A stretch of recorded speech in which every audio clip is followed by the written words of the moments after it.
ನೀರು ತುಂಬಿಸಿ ಅಂತೇಳಿ ರೈತರು ಹೋರಾಟಗಳನ್ನ ಮಾಡಿದ್ರು. ಜೊತೆಗೆ ರೈತ ಸಂಘದವರು ಬಹಳ ದಿನಗಳ ಕಾಲ ಹೋರಾಟಗಳನ್ನ ಮಾಡಿದ್ರು. ಅವರು ಇಲ್ಲಿ ಸತ್ಯಾಗ್ರಹನೇ ಮಾಡಿದ್ರು. ಸುಮಾರು 45 ದಿನಕ್ಕಿಂತ ಹೆಚ್ಚಿನ ದಿನ ಅವರು ಧರಣಿ ಕೂತು ನೀರು ಬಿಡಿಸ್ಬೇಕು ಈ ಕೂಡಲೇ ನಂತರದಲ್ಲಿ ಹೋರಾಟ ಮಾಡಿದ್ರು. ವಿರೋಧ ಪಕ್ಷದವರಾಗಿ ನಾವು ಸಹ ನಮ್ಮ ವಿರೋಧ ಪಕ್ಷದ ನಾಯಕರುಗಳು, ಇಬ್ಬರು ನಾಯಕರುಗಳು, ಅಶೋಕ್ ಅವರು ಮತ್ತೆ ಚಿರವಾದಿ ನಾರಾಯಣಸ್ವಾಮಿ ಅವರು, ಜೊತೆಗೆ ನಮ್ಮ ಮೈಸೂರಿನ ಸಂಸದರಾದಂಥ ಮಹಾರಾಜರು ಯದುವೀರ್ ಒಡೆಯರು ಅವರು ಬಂದರು, ಪ್ರತಾಪ್ ಸಿಂಹ ಅವರು ಬಂದರು, ಅನೇಕ ಮುಖಂಡರುಗಳು ಬಂದರು, ನಮ್ಮ ಮಹೇಶ್ ಅಣ್ಣವ್ರು ಬಂದಿದ್ರು, ಅನೇಕ ಮುಖಂಡರುಗಳು ಬಂದು ಅವತ್ತು ಭಾಗವಹಿಸಿ ನಾವು ಸಾವಿರಾರು ಸಂಖ್ಯೆಯಲ್ಲಿ ಗುಂಡ್ಲುಪೇಟೆ ತಾಲೂಕಿನ ನಾಗರಿಕರೆಲ್ಲ ಸೇರಿ ಇವತ್ತು ಪ್ರತಿಭಟನೆ ಮಾಡಿದ್ವಿ. ನಮ್ದು ಡಿಮ್ಯಾಂಡ್ ಇದ್ದದ್ದು ಕೆರೆಗಳಿಗೆ ನೀರು ತುಂಬಿಸಿ ಅಂತ. ಅದ್ರ ಜೊತೆಗೆ ಕಲ್ಕಟ್ಟಾಳದಲ್ಲೂ ಆ ಕೆರೆ ಪಕ್ಕದಲ್ಲೂ ಕೂತ್ಕೊಂಡು ಕೆಲವು ರೈತರು ಸಾರ್ವಜನಿಕರು ಎಲ್ಲ ಸೇರಿ ಅಲ್ಲಿ ಪ್ರತಿಭಟನೆ ಮಾಡಿದ್ರು. ಅವರು ಏನೇನೋ ಅಜೆಂಡಗಳನ್ನ ಇಟ್ಕೊಂಡಿದ್ರು, ಪಾಪ ಆಮೇಲೆ ಕೈ ಮಧ್ಯದಲ್ಲೇ ಬಿಟ್ಟು ಹೋದ್ರು. ಒಟ್ಟಾರೆ ಎಲ್ಲರೂ ಒತ್ತಡ ಹಾಕಿದ್ರು, ಕೆರೆಗಳಿಗೆ ನೀರು ತುಂಬಿಸ್ಬೇಕು ಅಂತೇಳಿ ಅಧಿಕಾರಿಗಳಿಗೆ, ಈ ಆಡಳಿತ ವರ್ಗಕ್ಕೆ, ಯಾರು ಸಂಬಂಧಪಟ್ಟಂತ ಮಂತ್ರಿಗಳಿಗೆ, ಎಲ್ಲದಕ್ಕಿಂತ ಹೆಚ್ಚಾಗಿ ಜವಾಬ್ದಾರಿ ಇರಬೇಕಾದಂತ ಶಾಸಕರು ಪ್ರತಿಭಟನೆ ಮಾಡಿದಂಥ ಸಂದರ್ಭದಲ್ಲಿ ಬಂದು ಇಲ್ಲ ಇನ್ನು 2 ತಿಂಗಳು ಟೈಮ್ ಕೊಟ್ಬಿಡಿ, ಈ ಪ್ರತಿಭಟನೆ ಮಾಡೋರಿಗೆ ಬುದ್ಧಿ ಇಲ್ಲ, ಅವರಿಗೆ ಅರ್ಥ ಆಗಲ್ಲ, ಅವ್ರಿಗೆ ತಾಂತ್ರಿಕ ದೋಷ ಇದ್ರು ನೀರು ತುಂಬಿಸಿ ಅಂತಂದ್ರೆ ಹೆಂಗ್ ನೀರು ತುಂಬಿಸ್ಲಿಕ್ಕೆ ಸಾಧ್ಯ? ಹಾಗಾಗಿ ತಾಂತ್ರಿಕ ದೋಷ ಇದೆ, ರಿಪೇರಿ ಇದೆ, ಮೋಟ್ರುಗಳು ರಿಪೇರಿ ಆಗ್ತದೆ, ಹೆಂಗೇನೆ ತುಂಬಿಸ್ತೀವಿ, 2-3 ತಿಂಗಳು ಟೈಮ್ ಕೊಡಿ ಅಂತ ಕೇಳಿದ್ರು.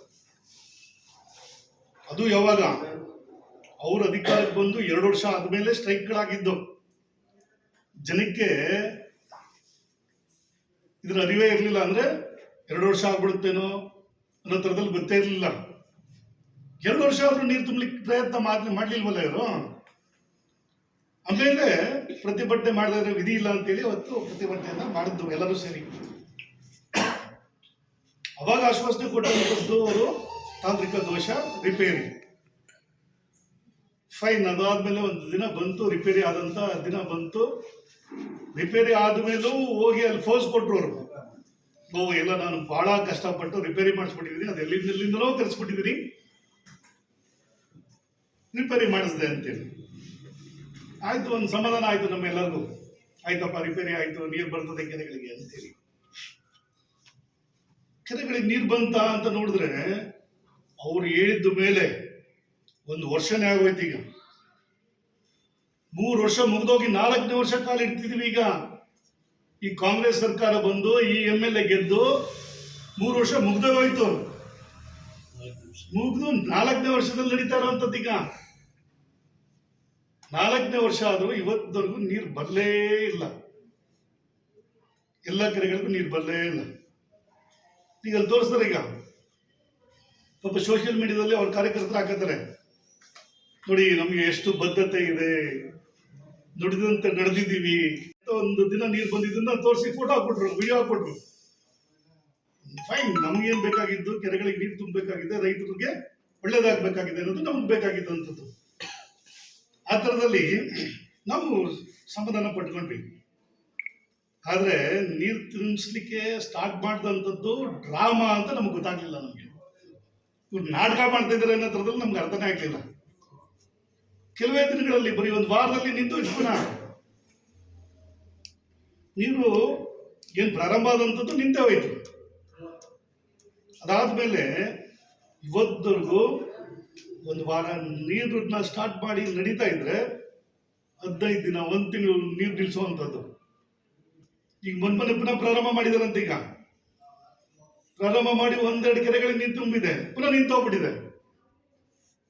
ನಿಂತೋಗ 15-20 ದಿನ ಆದ್ರೂ ಕೇಳೋರಿಲ್ಲ ಅವ್ರಿಗೆ.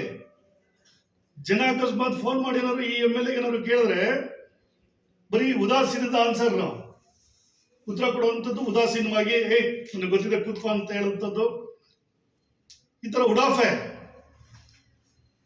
ಅಲ್ಲಪ್ಪ, ಇವ್ರೇನೋ ಉಡಾಫೆ ಮಾಡ್ಬಿಡ್ತಾರೆ, ಸರಿ ರೈತರ ಕತೆ ಏನಾಗಬೇಕು ಅಂತ. ಜವಾಬ್ದಾರಿ ಯಾರಿಗಿರ್ಬೇಕು ಹಂಗಾದ್ರೆ? ಅಧಿಕಾರಿಗಳಿಗೆ ಜವಾಬ್ದಾರಿ ಇರಬೇಕು. ಅಧಿಕಾರಿಗಳು ಕೆಲಸ ಮಾಡಿದಂತ ಸಂದರ್ಭದಲ್ಲಿ ಕೆಲಸ ಮಾಡಿಸ್ಬೇಕು.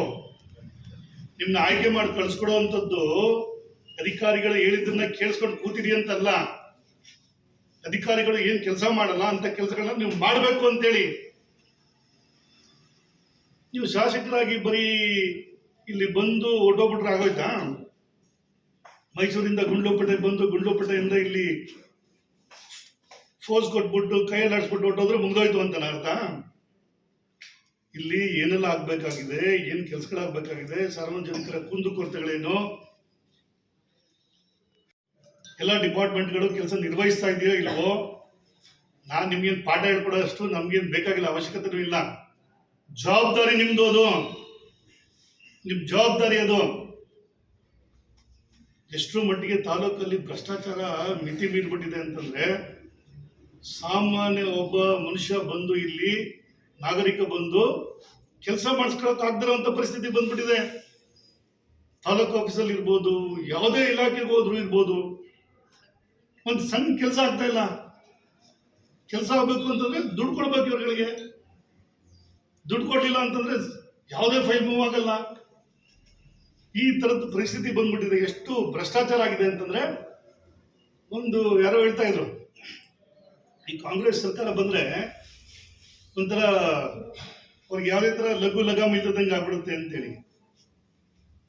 ಯಾಕಂದ್ರೆ ಅವರು ಭ್ರಷ್ಟರು, ಹಂಗಾಗಿ ಇಲ್ಲಿ ಭ್ರಷ್ಟಾಚಾರನ ಅವಾಯ್ಡ್ ಮಾಡ್ಲಿಕ್ಕೂ ಅವ್ರ ಕೈಲಿ ಆಗಲ್ಲ. ಆ ತರದ ಪರಿಸ್ಥಿತಿ ತಾಲೂಕಿನಲ್ಲಿ ತೀರಾ ಭ್ರಷ್ಟಾಚಾರ ಮಿತಿ ಮೀರ್ಬಿಟ್ಟಿದೆ. ಅದಕ್ಕೆ ಉದಾಹರಣೆಗಳು ಬಹಳಷ್ಟು. ನಿಮ್ಗೆ ಡ್ರಗ್ಸು ಹೆಗ್ಗಿಲ್ದಂಗೆ ನಡೀತಾ ಇದೆ ಇಲ್ಲಿ. ಅದು ಗಾಂಜಾ ಅವೆಲ್ಲ ನಡೀತಿರುವಂಥದ್ದು, ತುಂಬಾ ನಡೀತಿರುವಂಥದ್ದು ಆಗ್ತಾ ಇದೆ. ನಿಮ್ಗೆ ಲ್ಯಾಟ್ರಿ ಮಾರಾಟ ನಾವು ಬಹಳ ಸಂದರ್ಭದಲ್ಲಿ ಹೇಳಿದ್ವಿ, ಇವತ್ತಿನವರೆಗೂ ಅವಾಯ್ಡ್ ಮಾಡೋಕ್ಕಾಗಿಲ್ಲ ಕೈಲಿ. ಜೊತೆಗೆ ಇಲ್ಲಿ ದನ ಸಾಗಾಟನೆ ಮಾಡುವಂಥದ್ದು ಮಧ್ಯದಲ್ಲಿ ಅಲ್ಲಿ ಹೋಗ್ತಾನೆ ಇದೆ. ಜೊತೆಗೆ ಅಕ್ಕಿ ಸಾಗಾಣಿಕೆ. ನಿನ್ನೆ ಒಂದು ಮನೆಯಲ್ಲಿ ಸುಮಾರು 100 ಮೂಟೆಗಳು ಸ್ಟೋರ್ ಮಾಡಿದ್ದವನು ಹೌಸಿಂಗ್ ಬೋರ್ಡ್ ಬಡಾವಣೆಯಲ್ಲಿ, ಅಲ್ಲಿ ಕೇರಳ ರೋಡಲ್ಲಿ ಮಾದೇವ್ ಪ್ರಸಾದ್ ನಗರ ಅಂತ ಏನು ಬೋರ್ಡ್ ಹಾಕೊಂಡಿದಾರಲ್ಲ, ಅಲ್ಲಿ 100 ಮೂಟೆ. ಅದಕ್ಕಿಂತ ಮೊದಲು ಗುಂಡ್ಲುಪೇಟೆ ಅವರಿಗೆ ನಮ್ಮ ಪೊಲೀಸ್ ಸ್ಟೇಷನ್ಗೆ ಬೇಕಾದ್ರೆ ಒಂದು 25-30 ಮೂಟೆ ಇರುವಂತ ಆಟೋನ ತಡೆದು ಪೊಲೀಸ್ ಸ್ಟೇಷನ್ ಮುಗಿಸಿದ್ರು. ಎಷ್ಟು ಪೊಲೀಸ್ನವರು ನಾಜೂಕತನದಿಂದ ಅದನ್ನ ಅವಾಯ್ಡ್ ಮಾಡಿದ್ರು ಅಂತಂದ್ರೆ, ಅಕ್ಕಿ ಸಾಗಾಣಿಕೆ ಮಾಡ್ತಿದ್ದಂಥವ್ರು ಯಾರು ಅಂತಾನೆ ಗೊತ್ತಾಗ್ಲಿಲ್ವಂತೆ ಪಾಪ ಅವ್ರಿಗೆ. FIR ಮಾಡಿದಾರ ಅಂತ ನೋಡಿದ್ರೆ FIR ಮಾಡಿದಾರಂತೆ, FIR ಅಲ್ಲಿ ಯಾರ ಹೆಸರು ಇಲ್ವಂತೆ. ಅನ್ನೋನ್ ಪರ್ಸನ್ ಆಟೋ ಇದೆ, ಅಕ್ಕಿ ಸಾಗಾಣಿಕೆ ಆಗ್ತಿದ್ದಂಥದ್ದು ಇಟ್ಕೊಂಡಿದ್ದಾರೆ, ಆದ್ರೆ ಪರ್ಸನ್ ಇಲ್ಲ ಅಲ್ಲಿ. ಎಷ್ಟು ಬುದ್ಧಿವಂತಿಕೆ ನೋಡಿ. ಅಂದ್ರೆ ಇದರಲ್ಲಿ ಎಷ್ಟು ಜನ ಇನ್ವಾಲ್ವ್ಮೆಂಟ್ ಇರ್ಬೋದು ಅಂತ.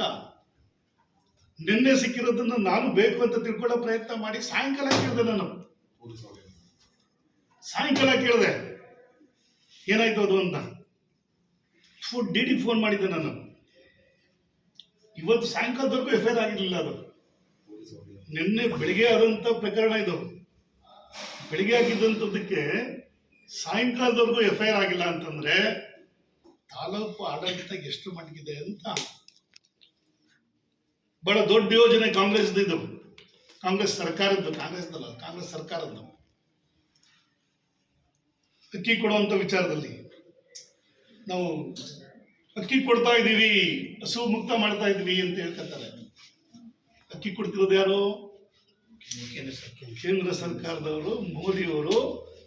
ಪ್ರತಿಯೊಬ್ಬರಿಗೂ ಒಂದು ಕಾರ್ಡ್ಗೆ 5 kg ಅಕ್ಕಿನ ಫ್ರೀಯಾಗಿ ಕಳಿಸ್ತಿರೋಂಥದ್ದು ಕೇಂದ್ರ ಸರ್ಕಾರ. ಇವ್ರು 10 kg ಅಂತ ಕೊಡ್ತೀವಿ ಅಂತೇಳಿ ಇನ್ನೂ 10 kg ಕೊಡಕ್ ಹೋಗ್ಲೇ ಇಲ್ಲ ಇವರು. ಬರೀ 4 kg ಬರ್ತಿರೋದಂತ. ಈಗ ಅಕ್ಕಿ ಇನ್ನು 5 kg ಕೇಂದ್ರದಿಂದ ಬಂದ್ರು, 4 kg ಅಕ್ಕಿ ಕೊಡ್ತಾ ಇದಾರೆ, ಬೇರೆ ಬೇರೆ ಕೊಡ್ತೀವಿ ಅಂತೇಳಿ ಅದನ್ನ ತಾಳ್ಮೆ ಮಾಡ್ತಾವ್ರೆ. ಇದನ್ನ 4 kg ಅಕ್ಕಿ 1 kg ರಾಗಿ ಕೊಡ್ತಾ ಇದೀವಿ ಅಂತ ಹೇಳ್ತಾರೆ. ಈ ಅಕ್ಕಿ ಬಂದಂಥದ್ದನ್ನ ಜನ ಪಾಪ ಉಪಯೋಗಿಸ್ಕೊಳ್ಳದೆ ಅವ್ರ ಕಷ್ಟಕ್ಕೋಸ್ಕರ ಮಾರ್ಕತಾ ಇದ್ದಾರೆ. ಮಾಡ್ಕೊಂಡ್ರೆ ಅಗೇನ್ ಏನು ಆಶಯ ಇದೆ, ಇದು ಹಸಿವು ಮುಕ್ತವಾಗಿರ್ಬೇಕು ಅಂತೇಳಿ ಅದು ಕೊಡ್ತಾ ಬೀಳುತ್ತೆ ಇದು. ಹಾಗಾಗಿ ಅಕ್ಕಿ ಮಾರೋ ಅಂಥದ್ದನ್ನ ನೀವು ನಿಲ್ಲಿಸಲಿಲ್ಲ ಅಂತಂದ್ರೆ ನಿಜವಾಗ್ಲೂ ನೀವು ದ್ರೋಹ ಮಾಡ್ದಂಗೆನೆ ಲೆಕ್ಕ. ಅದು ದ್ರೋಹ ಮಾಡ್ದಂಗೆ ಪದೇ ಪದೇ ಪದೇ ಜಾಲನೆ ಇದೆ ಇದು. ಇವತ್ತವರೆಗೆ ನಿಮ್ ಕೈಲಿ ನಿಲ್ಲಿಸ್ಲಿಕ್ಕೆ ಆಗ್ಲಿಲ್ಲ. ಯಾಕೆ ಅಂತಂದ್ರೆ ಎಲ್ಲರಿಗೂ ಮಾಮೂಲಿ ಹೋಗ್ತಾ ಇದೆ ಇದು. ನಿನ್ನೆ ಅಷ್ಟು ದೊಡ್ಡ ಪ್ರಕರಣ ಆಗಿದೆ, ಅಷ್ಟೊಂದು ಸಂಖ್ಯೆಯಲ್ಲಿ ದೊಡ್ಡ 100 ಮೂಟೆ ಅಷ್ಟು ಸಿಕ್ಕಿದೆ ಅಲ್ಲಿ ಅಕ್ಕಿ. ಇವತ್ತವರೆಗೂ ಅದಕ್ಕೆ FIR ಇಲ್ಲ, ಅವ್ರ ಮೇಲೆ ಆಕ್ಷನ್ ಇಲ್ಲ, ಒಬ್ಬನ ಅರೆಸ್ಟ್ ಮಾಡಿಲ್ಲ. ಏನಂದ್ರೆ ಪೊಲೀಸ್ ಡಿಪಾರ್ಟ್ಮೆಂಟ್ ಏನ್ ಮಾಡ್ತಿದೆ, ಫುಡ್ ಡಿಪಾರ್ಟ್ಮೆಂಟ್ ಏನ್ ಮಾಡ್ತಿದೆ, ನಿಜವಾಗ್ಲೂ ಏನ್ ಕೇಳೋರಿಲ್ಲ ಹೇಳೋರು ಇಲ್ಲದೆ ಇದ್ರೆ ಒಂದು ಮನೆಯಲ್ಲಿ ಏನೆಲ್ಲ ಆಗುತ್ತೆ ಅನ್ನೋದಕ್ಕೆ ಇದಕ್ಕಿಂತ ಉದಾಹರಣೆ ಇನ್ನೊಂದು ಬೇಕಾಗಿಲ್ಲ. ಇದಕ್ಕೆ ಅಷ್ಟು ದೊಡ್ಡ ಭ್ರಷ್ಟಾಚಾರಗಳು, ಏನೆಲ್ಲ ಸಾಗಾಟನೆ ಮಾಡಕ್ ಸಾಧ್ಯವಂತೋ ಅಷ್ಟು ಸಾಗಾಟನೆ ಮಾಡ್ತಿರುವಂಥದ್ದು, ಇದು ಹೆಗ್ಗಿಲ್ದಂಗೆ ನಡೀತಿರುವಂಥದ್ದು, ಆಗ್ತಾ ಇರುವಂಥದ್ದು. ಕೆರೆಗಳಿಗೆ ನೀರು ತುಂಬಿಸುವಂತ ವಿಚಾರದಲ್ಲಿ ಬಂದ್ರೆ ಇವತ್ತು ನೋಡಿ, ಈಗ ಅದನ್ನೇ ತುಂಬಾ ಬೋರ್ವೆಲ್ಗಳು ರೈತರದ್ದು ನೀರೇ ಬರ್ತಾ ಇಲ್ಲ. ಈಗ ಬೋರ್ ಹೊಡೆದಿದ್ದಂತ ಬೋರ್ವೆಲ್ಗಳು ಎಷ್ಟೋ ಜನ ಪಾಪ ಬಹಳ ಖುಷಿಯಾಗಿ 20 ಲೆಂತ್ 25 ಲೆಂತ್ ಬಿಟ್ಟಿದ್ದಂಥವ್ರೆಲ್ಲ 10 ಲೆಂತ್ ಬಂದ್ಬಿಟ್ಟಿದ್ರು, 7-8 ಲೆಂತ್ ಅಂತ ಹೇಳ್ತಿದ್ರು, ಖುಷಿ ಪಡ್ತಿದ್ರು. ಇವತ್ತು ಮತ್ತೆ ಬೋರ್ವೆಲ್ಗಳಿಗೆ ಪೈಪ್ ಬಿಡ್ಬೇಕನ್ನೋಂಥದ್ದು ಬಂದ್ಬಿಟ್ಟಿದೆ.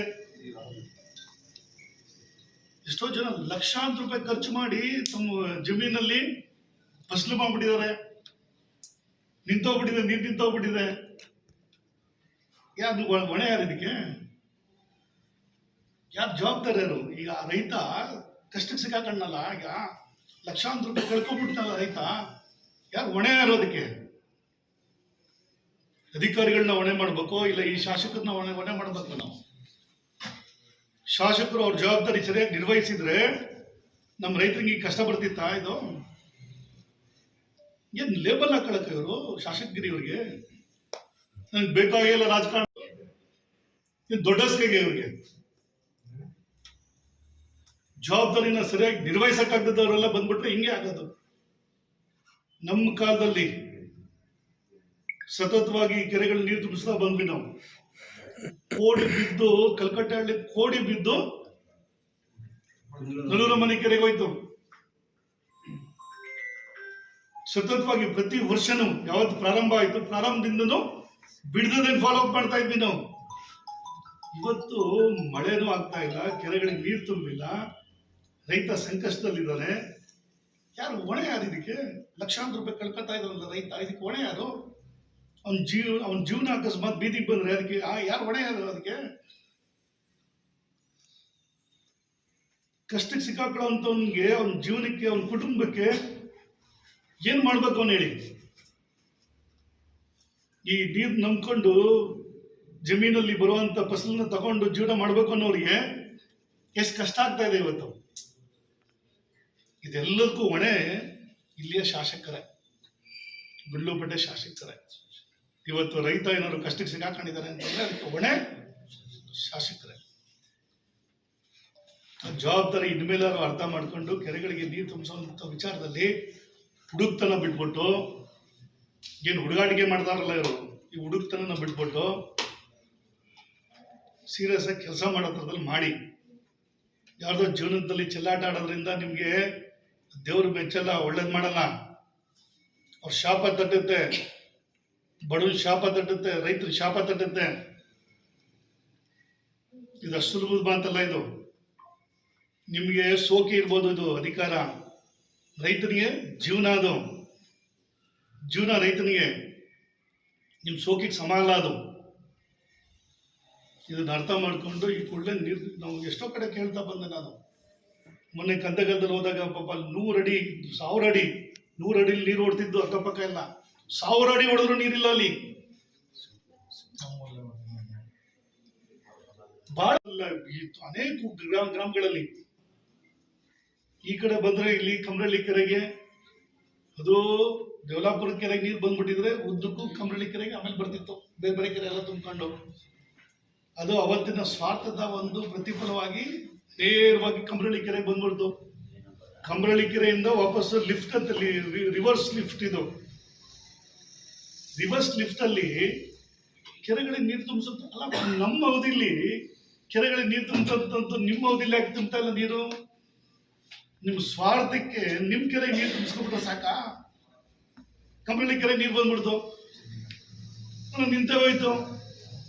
ಬೇರೆ ಕೆರೆಗೆ ಬರಲೇ ಇಲ್ಲ. ರಾಘವಪುರದ ಕೆರೆಗೆ ಬರಲಿಲ್ಲ, ಹಳ್ಳದಮದಳ್ಳಿ ಕೆರೆಗೆ ಬರಲಿಲ್ಲ, ಮಳವಳ್ಳಿ ಕೆರೆಗೆ ಬರಲಿಲ್ಲ, ಗರಗನಹಳ್ಳಿ ಕೆರೆಗೆ ಬರಲಿಲ್ಲ, ಯಾವ ಕೆರೆಗಳಿಗೆ ಬರಲೇ ಇಲ್ಲ. ಅಲ್ಲಿ ಬರೀ ಕಮರಳ್ಳಿ ಕೆರೆಗೆ ನೀರು ಬಿಟ್ಬಿಟ್ರೆ ನಿಮ್ಗೆ ಮುಗೀತಲ್ಲಿಗೆ. ಎಷ್ಟು ಸ್ವಾರ್ಥ ನೋಡಿ ನಿಮ್ಗಳು. ನಿಮ್ಮ ಕ್ರಷರಿಗೆ ರೋಡ್ ಬೇಕು, ಬೇರೆ ಊರುಗಳಲ್ಲಿ ರೋಡ್ ಇಲ್ದಿದ್ರು ಪರವಾಗಿಲ್ಲ. ನಿಮ್ಮ ಜಮೀನುಗಳಿಗೆ ಅಕ್ಕಪಕ್ಕ ಹೋಗುವಂಥದ್ದು ಅಲ್ಲಿ ರೋಡ್ ಬೇಕು ನಿಮ್ಗಳಿಗೆ. ಟಾರ್ ರೋಡು, ಕೋಟಿಗಟ್ಟಲೆ ಸರ್ಕಾರದ ರೋಡು, ಇದು ಬೇಕಾಗಿರುವಂಥದ್ದು ನಿಮಗೆ. ಅವ್ಯವಹಾರಗಳು ನಿಮ್ಮ ಸ್ವಾರ್ಥಕ್ಕೆ ಬಳಕೆ ಮಾಡ್ಕೊಳ್ಳೋದು ಬಿಟ್ಬಿಟ್ಟು ಇಲ್ಲಿ ಸಂಗಮ ಟ್ರಸ್ಟ್ ಹೆಸರಲ್ಲಿ ಅಲ್ಲಿ ಬಿಲ್ಡಿಂಗ್ ಮಾಡ್ಕೊಂಡ್ರಿ. ಈಗ ಅದ್ಯಾವುದೋ ಹೋಟ್ಲ್ ಕೊಟ್ಟಿದ್ರಲ್ಲ ಆ ಜಾಗ, ಬಾವನ್ ಜಾಗ ಅಂತ ಅದು ನೋಡಕ್ ಹೋದ್ರೆ ಮುನ್ಸಿಪಾಲ್ಟಿ ಜಾಗ. ನಾವು ಅದಕ್ಕೆ ಕಂಪ್ಲೇಂಟ್ ಮಾಡಿದ್ವಿ, ಸದ್ಯದಲ್ಲೇ ಬರುತ್ತೆ. ಅದು ಬೇರೆ ವಿಚಾರ. ಅದು ನಿಮ್ ಸ್ವಾರ್ಥಕ್ಕೆ ಅಧಿಕಾರ ಬಳಸ್ಕೊತಾ ಇದ್ರಿ ನೀವು.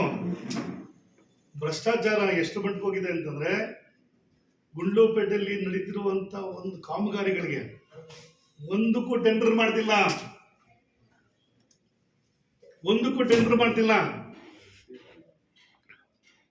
ಎಲ್ಲ ಕೇಳಿದ್ರೆ ಯಾರು ಕೆಲಸ ಮಾಡ್ತಿರೋದು ಅಂತ ಕೇಳಿದ್ರೆ ಬೆಂಗಳೂರವರು ಬಿಟ್ರೆ ಮೈಸೂರಿನವರು, ಅವ್ರು ಬಿಟ್ರೆ ಅವ್ರ ಸಂಬಂಧಿಕರು. ಇದು ಸ್ವಾರ್ಥನೆ, ಇಲ್ಲೂ ಸ್ವಾರ್ಥನೆ. ಎಲ್ಲ ಮಾರಾಟ. ಬೆಂಗಳೂರವನು ಬಂದು ಇಲ್ಲಿ ಮಾಡ್ತಾನೆ ಅಂತಂದ್ರೆ ಅರ್ಥ ಏನು? ಮಾರಾಟ. ಅಷ್ಟರ ಮಟ್ಟಿಗೆ ನಮ್ಮ ತಾಲೂಕಲ್ಲಿ ಇರುವಂಥದ್ದನ್ನ ಏನೆಲ್ಲ ನೀವು ಭ್ರಷ್ಟಾಚಾರ ಮಾಡಿ ದೊಡ್ಡ ಮಾಡ್ಬೇಕು ಅನ್ನೋ ಥರದಲ್ಲಿ ಅನ್ಕೊಂಡಿದ್ರಿ, ಅಷ್ಟು ಮಾಡ್ತಾ ಇದ್ರಿ. ಅಷ್ಟು ನೀವು ಸ್ವಾರ್ಥಗಳು, ಸ್ವಾರ್ಥಿ.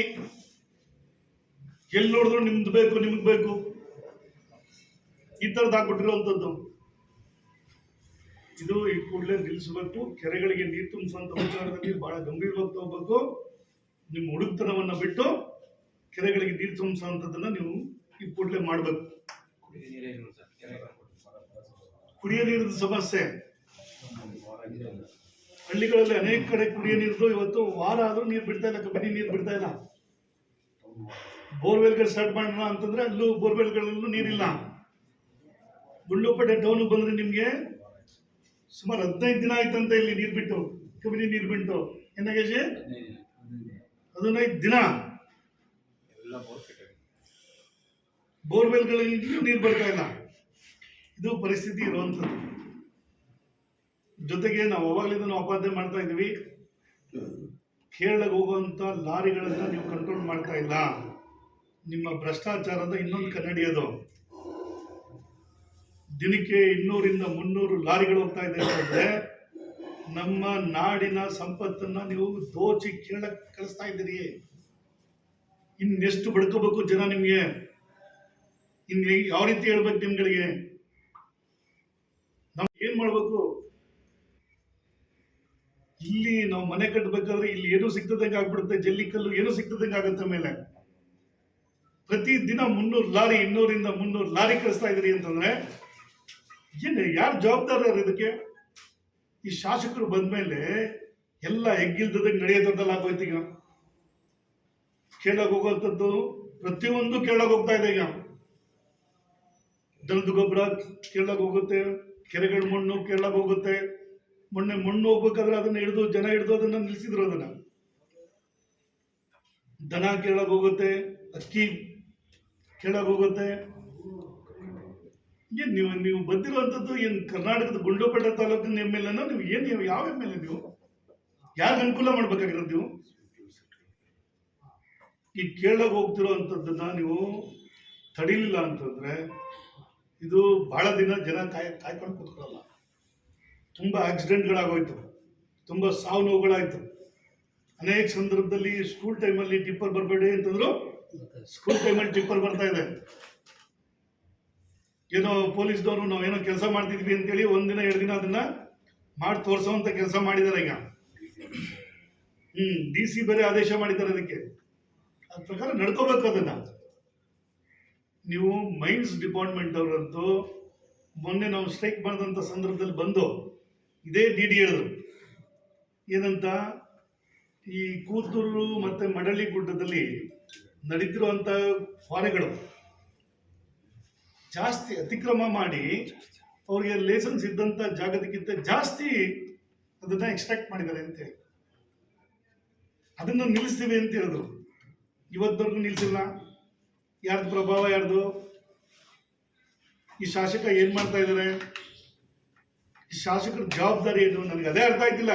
ಆಯ್ತಪ್ಪ, ಶಾಸಕರದಲ್ಲ ಅಧಿಕಾರಿಗಳೇ ಮಾಡ್ಬೇಕು ಅಂದ್ರೆ ಅಧಿಕಾರಿಗಳು ಮಾಡದೆ ಕೇಳೋರು ಯಾರು? ಶಾಸಕರ ಜವಾಬ್ದಾರಿ ಇಲ್ವಂದ್ರೆ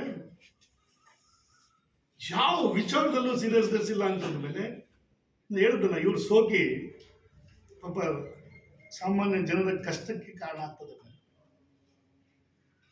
ಇದು ನಿಮ್ಮ ಆಡಳಿತದ ದುರಾಡಳಿತದ ಒಂದು ವ್ಯವಸ್ಥೆ, ದುರಾಡಳಿತದ್ದು ಇದು.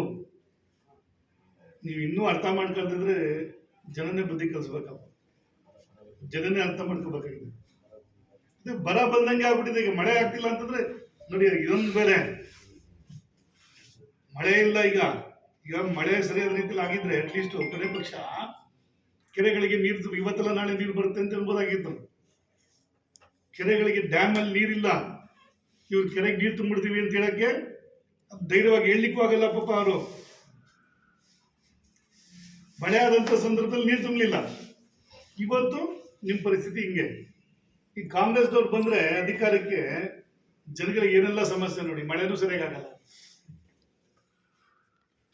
ಇದು ಕತೆ, ನಿಮ್ಗಳ ಕತೆ. ಹಾಗಾಗಿ ಏನು ಮೈನ್ಸ್ ಡಿಪಾರ್ಟ್ಮೆಂಟ್ ಅವರು ಸರಿಯಾದ ರೀತಿಯಲ್ಲಿ ಅವ್ರ ಕೆಲಸ ಕಾರ್ಯಗಳನ್ನ ಮಾಡದೇ ಇರೋವಂಥದ್ದಕ್ಕೆ ಕಾರಣ ಗಣೇಶ್ ಪ್ರಸಾದೇ, ಶಾಸಕರೇ ಒತ್ತಡ ಹಾಕಿ ಮಾಡ್ತಿರುವಂಥ ಕೆಲಸ ಇದು. ಕೆರೆಗಳಿಗೆ ನೀರು ತುಂಬದಿರೋದಕ್ಕೆ, ಜನಗಳಿಗೆ ತೊಂದರೆ ಆಗ್ತಿರೋದಕ್ಕೆ ಕಾರಣ ಹೊಣೆ ಗಣೇಶ್ ಪ್ರಸಾದ್ದೇ. ಇಷ್ಟೊಂದು ಭ್ರಷ್ಟಾಚಾರ ಹೆಗ್ಗಿಲ್ದಂಗೆ ನಡೀತಿರೋದಕ್ಕೆ ಕಾರಣ ಗಣೇಶ್ ಪ್ರಸಾದೇ. ರೈತರಿಗೆ ಇಷ್ಟೆಲ್ಲ ತೊಂದರೆ ಆಗ್ತಾ ಇದೆ, ನಾಗರಿಕರಿಗೆ ತೊಂದರೆ ಆಗ್ತಿದೆ, ಅದಕ್ಕೆಲ್ಲ ಕಾರಣ ಗಣೇಶ್ ಪ್ರಸಾದೇ, ಶಾಸಕರದೇ ಕಾರಣ. ಹಾಗಾಗಿ ಎಚ್ಚೆತ್ಕೊಂಡು ಈಗಲೇ ಕುಡಿಯೋ ನೀರಿನ ಸಮಸ್ಯೆ ಬರ್ದಂಗೆ, ಮೇವು ಸಮಸ್ಯೆ ಬರ್ದಂಗೆ, ಮುಂದಿನ ದಿನಗಳಲ್ಲಿ ಏನೆಲ್ಲ ಸಮಸ್ಯೆಗಳು ಬಂದರೂ ಅದನ್ನು ಎದುರಿಸಲಿಕ್ಕೆ ಏನೆಲ್ಲ ಸಿದ್ಧತೆಗಳನ್ನ ಮಾಡಬೇಕಾಗಿದೆ, ಅಧಿಕಾರಿಗಳು ಅದನ್ನ ತಂಡವಾಗಿ ಕೆಲಸ ಮಾಡಬೇಕು ಅಂತೇಳಿ ನಾವು ಆಗ್ರಹಿಸ್ತೀವಿ.